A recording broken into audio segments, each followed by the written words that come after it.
Hi everyone, Jake here. It's Christmas time, so I thought I'd talk a little bit about the Christmas story.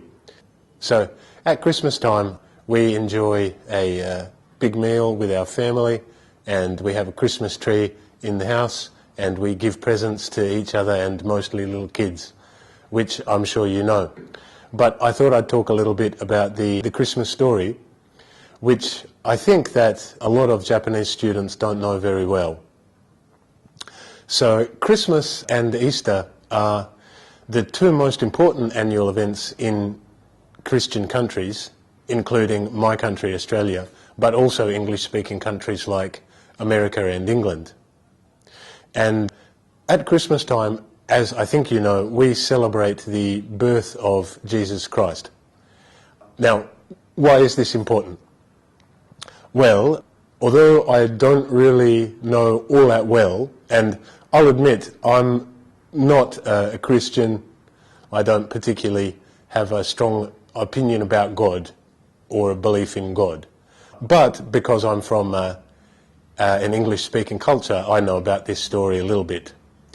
I haven't really Googled it. I'm just going to tell you what I know about it so you have an idea of what a regular English speaker knows about this. I'll do this talk in English with English and Japanese subtitles, so in addition to finding out what it's about, you guys can also practice listening to your English. Okay? So, at Christmas time, we celebrate the birth of Jesus Christ. Now, this is important for Christians because the birth and the death of Jesus Christ was necessary to save our souls, or in other words, to open the door to heaven. What? I know, right? So, the story goes a little bit like this. Originally, when God created people, people were similar to animals, and they didn't have any sin, or that is, knowledge of good or evil or bad in their heart. For example, think about other animals like a mouse or a dog. Now, if the mouse eats the cheese in your house, you don't say the mouse is stealing your cheese, right? That's because the mouse doesn't have an idea that it's bad to eat someone else's cheese. Mice are just natural animals and they eat cheese naturally. That's what they do.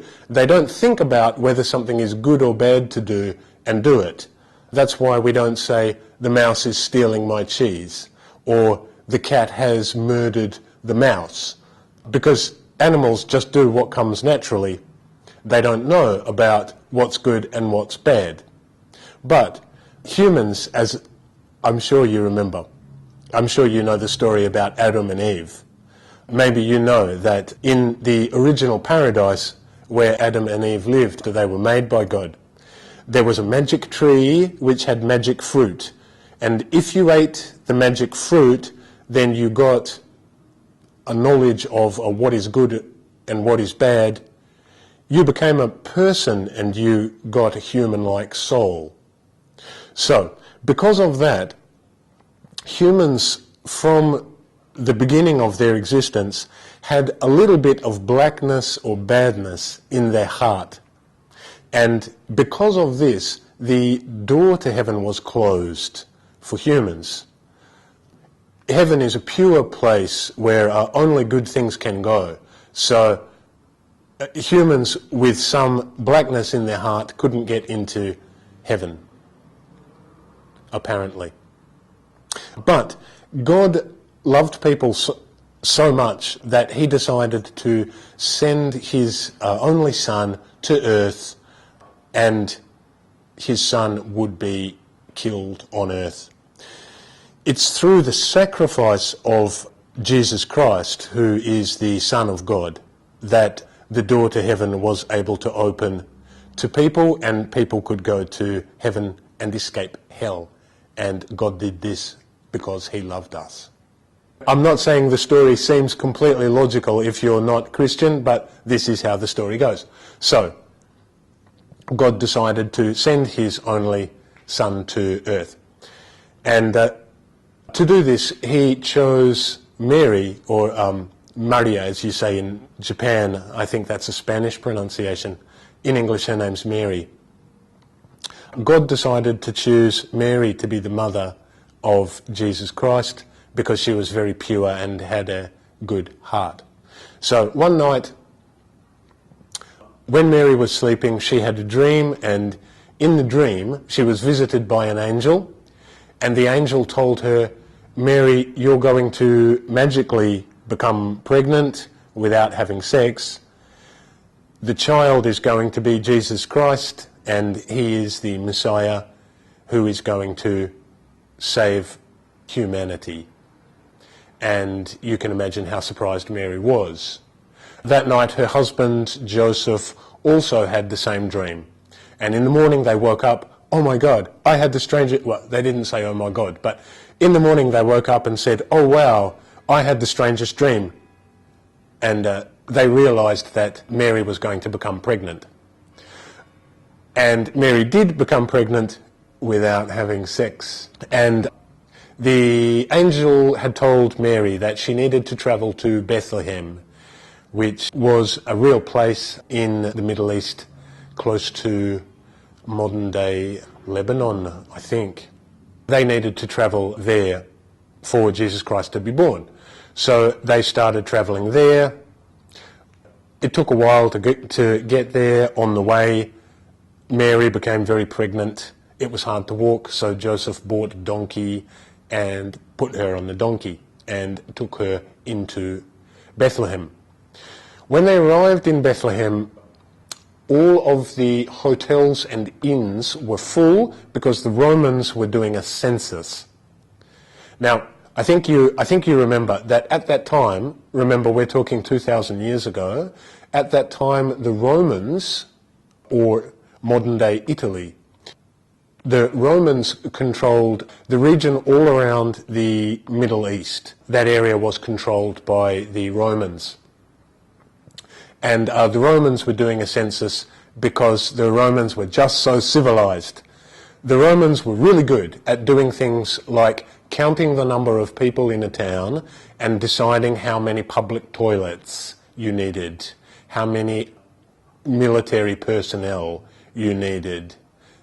Filling out forms and arranging this kind of thing was what the Romans were really good at. And they were doing a census at this time.